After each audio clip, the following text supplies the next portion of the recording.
Hey all, today I want to talk about a topic that comes up quite often. I get asked a lot. What is it like to build a home? We're thinking about moving.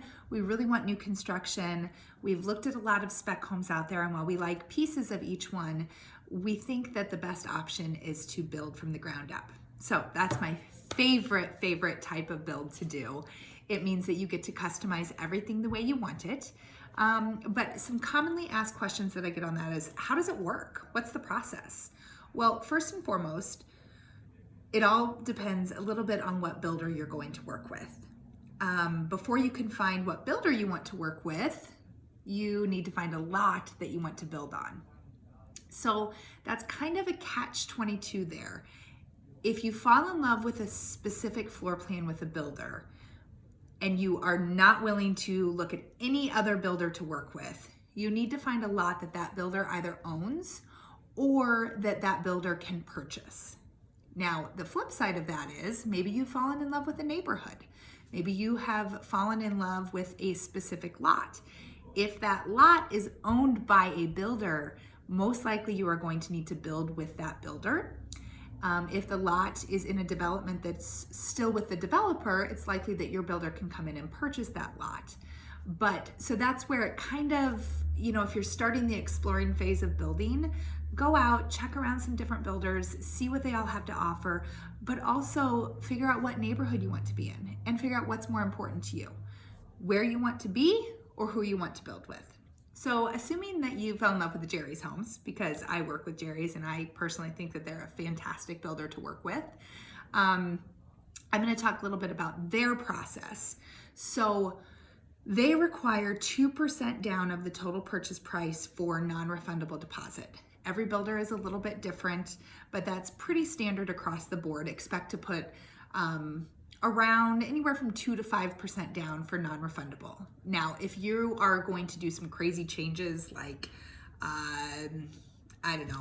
put in all black flooring that we don't think anybody else in their right mind would want to buy, you may have to put some non-refundable in addition to that initial down payment because nothing's ever done until it's done. And if the unforeseeable happened and you weren't able to move forward and purchase your home, the builder is now stuck with flooring that nobody else wants. So they're going to need to pay to take that out and put new in. So those are a couple things to keep in mind with that. But you get your down payment, you find your lot, then you will have a plan and specs meeting. And every offer is subject to a plan and specs. That's your opportunity to sit down with the builder, go through the floor plan, go through not only the floor plan itself on, maybe you want to make an island bigger or move a wall here or there, make a pantry door different. Then you get to do the fun things, which are pick out all of the interior selections. I'm sure if you have even considered building in the future, probably have a Pinterest board saved somewhere.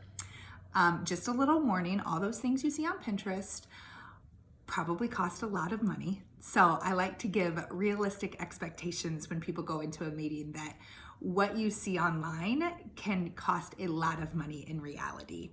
So that's why it's good to go through homes that a builder already has to kind of see what style they use, what their standard spec features are, so that if you do have something priced out that you fell in love with online, you can just be prepared to pay a little bit more for it. But that's where you go through all of that. Now, Jerry's will come back to you with a spreadsheet so that you can see exactly what everything is that you wanted. And then from there, you can decide what's worth keeping, what's worth not. Try to have a budget that you can stick to and be okay with things that you can maybe update later on down the road yourself. Two things that I think are the best money you can spend when building a home: 9-foot ceilings. If you are going to build a home and finish the basement in the future, pay the money for the 9-foot ceilings. It's not a cheap upgrade by any means, but it's something that you can never, ever do after the fact. So pay for it now if you even think that that's something of importance to you. The other thing I recommend doing at time of construction is a covered deck.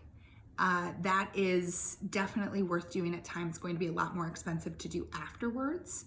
And then if you are considering things like a gas line, put that in pre-construction so that you don't have to pay for that plumbing afterwards. Same with stubbing in for a wet bar, things like that are a lot more expensive to do down the road than at the time of building.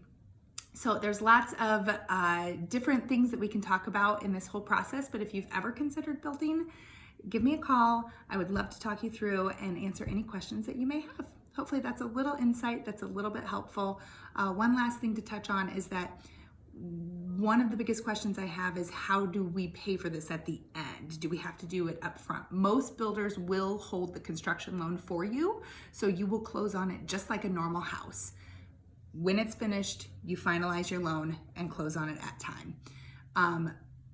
Another thing to keep in mind is to shop around for lenders, because some lenders will be able to offer you a builder best program. I know Susan Tinker at Wells Fargo does, where she will float that rate the way it is right now. And then if rates go down, you can lock in at a lower rate. But if rates go up by the time your home is done, you can stick with your lower rate that you're already locked in with. As always, let me know if you have any questions.